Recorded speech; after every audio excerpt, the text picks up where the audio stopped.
Love triangles. Lazy and cynical plot device of hack writers the world over. Love triangles have become synonymous over the past decade with YA literature, but love triangles have been a thing for a very long time. Shakespeare did love triangles. I mean, Arthur, Guinevere, Lancelot. Love triangles are as old as Western canon. I do think a lot of writers insert love triangles into a story as a bid to reel in the extremely profitable teenage girl demographic. I think they do this without knowing or caring what it is about love triangles that teenage girls are drawn to. As a former teenage girl, I'm here to enlighten you. I'm an old woman now, and I don't know what the youngs are into anymore. But for my generation, what immediately springs to mind when you hear the phrase is probably Twilight. Before I get any further, there's a link to the Quileute Tribal Council Fund in the description. If you can manage it, please donate to them. They have not profited at all from Stephenie Meyer's appropriation of their culture. Thank you. Yes, I loved Twilight. In spite of everything, I still love Twilight.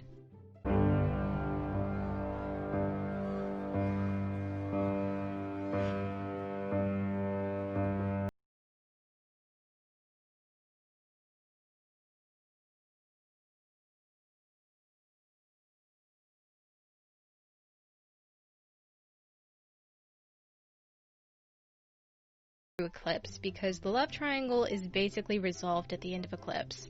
I'd like to get into Breaking Dawn, but most of it is pretty off topic and I simply don't have time. Even for the Twilight universe, it goes completely off the rails. There are lore dumps that I've never even seen people within the fandom discuss. Maybe another time. Any questions? Yes! Several! There's a quote from Eclipse that sums all this up pretty well. I'm so sorry you have to choose between two good things. Talk about your not actual problems. Too many cute boys want to date me. What a beautiful escape. But for me, before there was Twilight, there was him.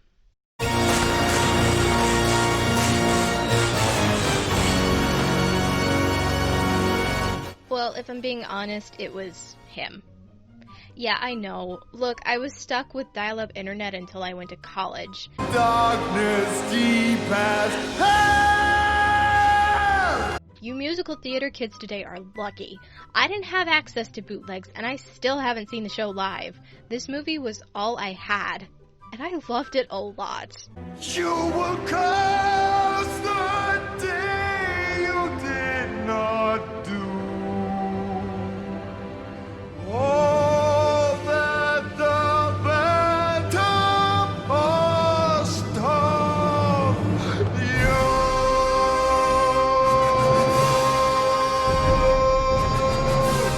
For the purpose of this video, I'm going to be focusing on the Andrew Lloyd Webber musical. These days, I'm all about the 25th anniversary at the Royal Albert Hall. This production is so good. Everyone's amazing, but Ramin Karimloo as the Phantom, it's like, where have you been all my life? Go now and leave me! People are drawn to the Phantom of the Opera for a lot of the same reasons they're drawn to Twilight. I'm alone in the world, no one pays attention to me, and all of a sudden people finally recognize that I'm special.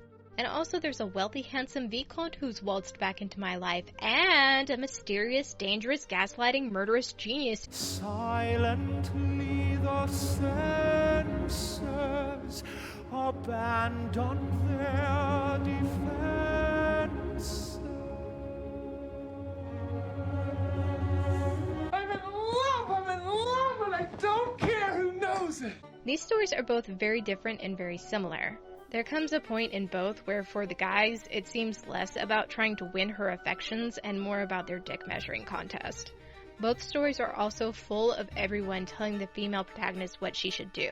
What if I choose it? It has nothing to do with you. No, I won't let you. It's not up to you. Bella often seeks other people's advice, but characters also offer it without solicitation. And almost no one couches the advice as just my opinion. Everyone is telling her to do what they think is best for her. And even though she never admits it, Bella cares a lot about what other people think. You know, everybody's staring. Could you act human? I mean, I've got neighbors. So you're worried, not because you'll be in a house full of vampires, but because you think they won't approve you. So, you're worried about what people will think?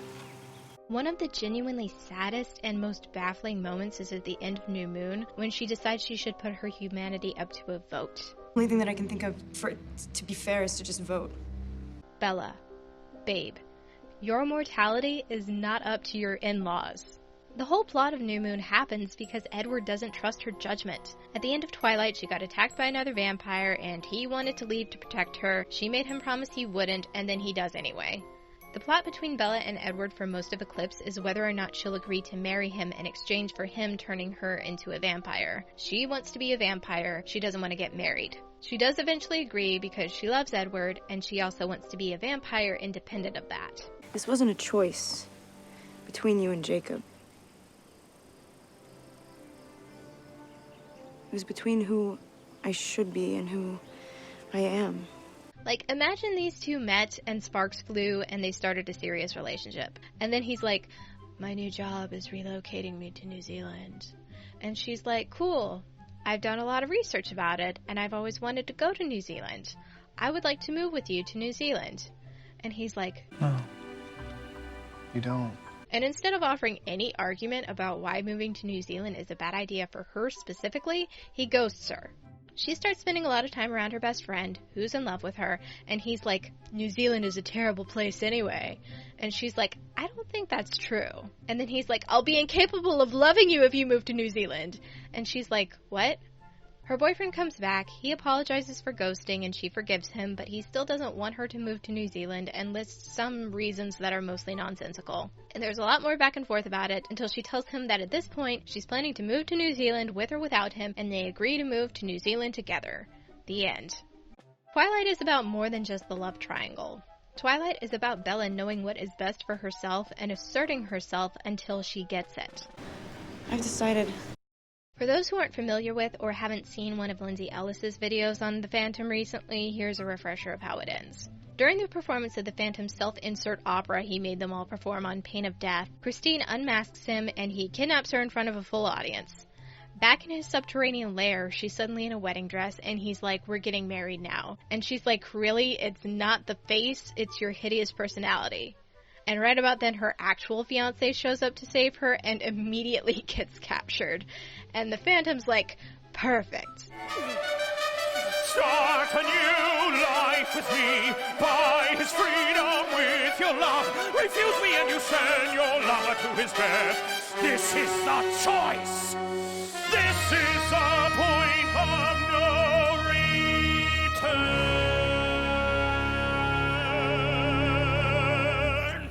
And Christine doesn't even stop to think about it. She's just immediately like, I hate you. And everyone starts singing over each other at once, and they're both yelling at her what to do, and all the motifs are crashing back into each other. No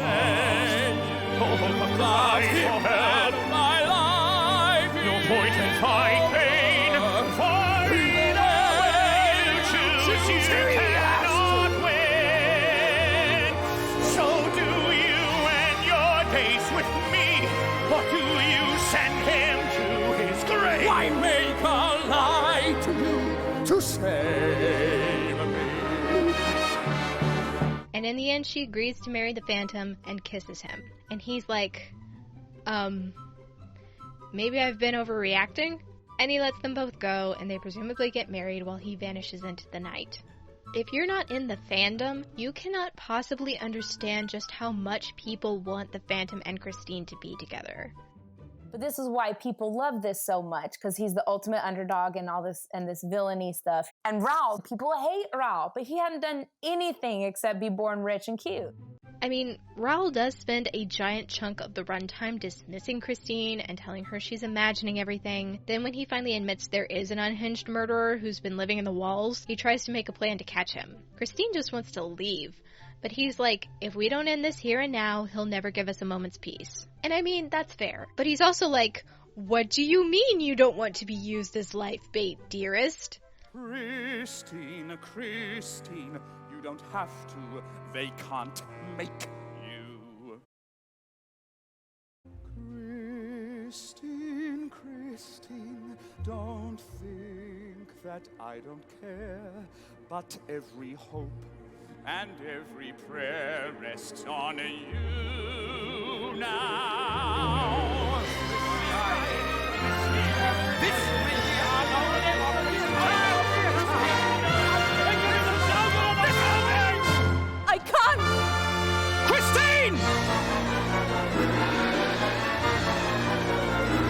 She agrees anyway. And surprise, the plan to catch him goes wrong. It was a bad plan to begin with. Raoul, you knew he was watching and fucking with you during the dry run. And you knew he throws fireballs to cut people off. He threw some at you earlier today.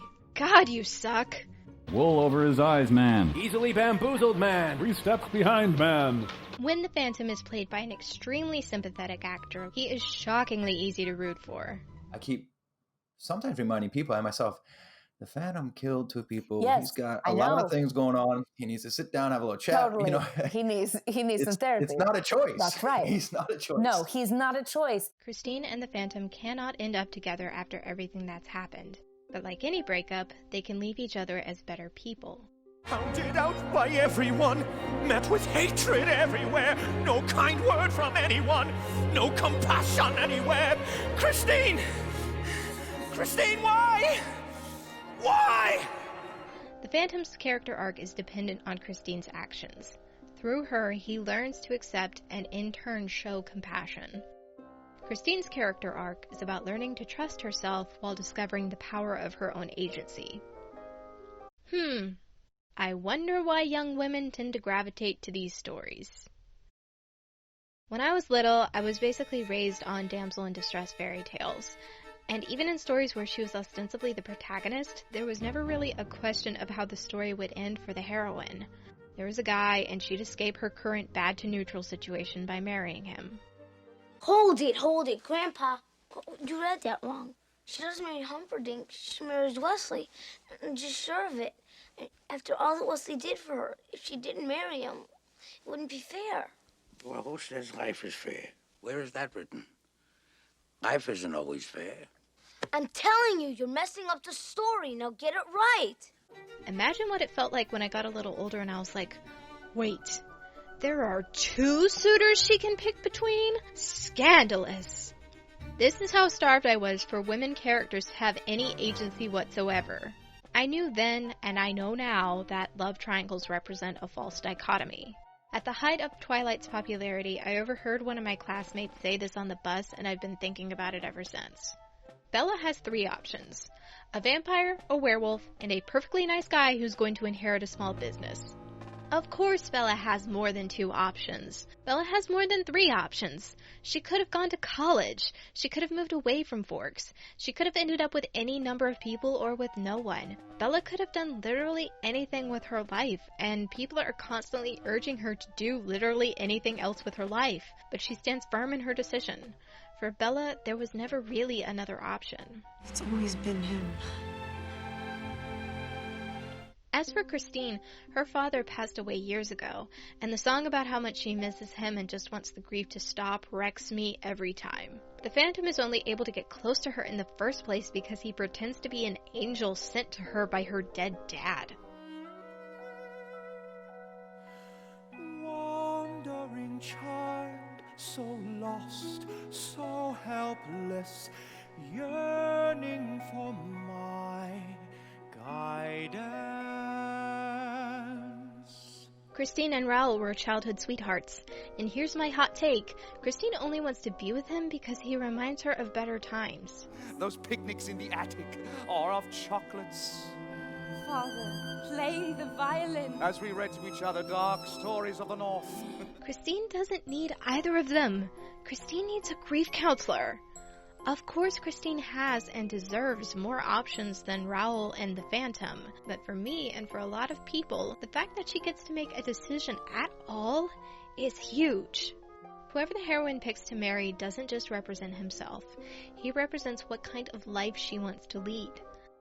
All I want is freedom, a world with no more night, and you always beside me to hold me and to hide me. Then say you'll share with me one love, one lifetime. Let me lead you from your solitude. I enjoy the romance too, of course. But watching someone who's been constantly told what she has to do, throw all that away and forge a path she can be happy with, that's also really compelling. Can we please stop dismissing young women for enjoying these stories? Instead of judging us, judge the system that trained us to think having precisely 2 paths to happiness was more than we could ever hope for. Listen, I felt for you. Me and Sierra had history with it, at least. Yeah. And Andrew remembered your names. Well, I remember it then. Yeah. What happened that speech? He was like, thankful to Ramin. Ramin, you were the modern day Phantom. Like, I am so proud of our association, and you are the epitome of the Phantom. Sierra, thank you so much. You are my Christine for the 21st century. Like, I couldn't be more proud of you. And then he turned around to me and he looked me in the eye and he went, and this is in front of the Albert Hall, and he went, and haven't we had a lovely time? I remember you went, that's fine. That's fine. That's fine, that one. God bless him.